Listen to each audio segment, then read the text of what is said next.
नमस्कार, तुम्ही पाहत आहात इन्साफ हे मिल्लत न्यूज। महाराष्ट्रातील सहकारी बँकिंग क्षेत्रात मोठी खळबळ। जालना मर्चंट बँकेत कोट्यवधी रुपयांचे बेकायदेशीर कर्ज वितरणामुळे बँक आर्थिक डबघाईच्या उंबरठ्यावर। खातेदारांनी बँकेसमोर केली गर्दी। डोंबिवली नागरी सहकारी बँक लिमिटेड आणि जालना कोऑपरेटिव्ह बँक यांच्यात विलीनीकरणाची प्रक्रिया सुरू करण्याबाबत महत्त्वाची घडामोड समोर आली आहे।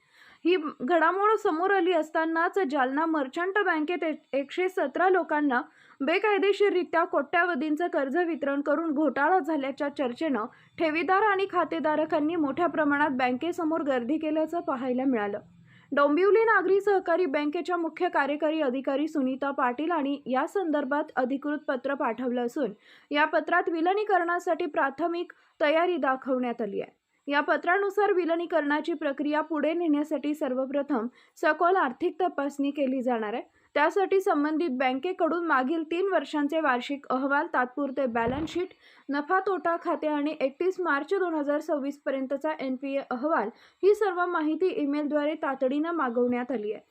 विशेष म्हणजे सहकारी बँकिंग क्षेत्रात विलीनीकरणाच्या हालचालींना वेग आला असतानाच बँकेतील हे बेकायदेशीर कर्ज वाटप प्रकरण उघडकीस आलंय। जर हे विलीनीकरण यशस्वी झाले तर दोन्ही बँकांच्या ग्राहकांवर, ठेवींवर आणि सेवांवर त्याचा मोठा परिणाम होऊ शकतो।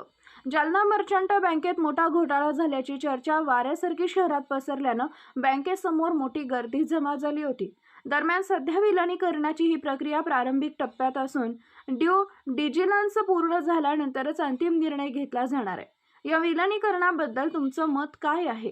ग्राहकांसाठी हा निर्णय फायदेशीर ठरेल का? कमेंटमध्ये नक्की सांगा।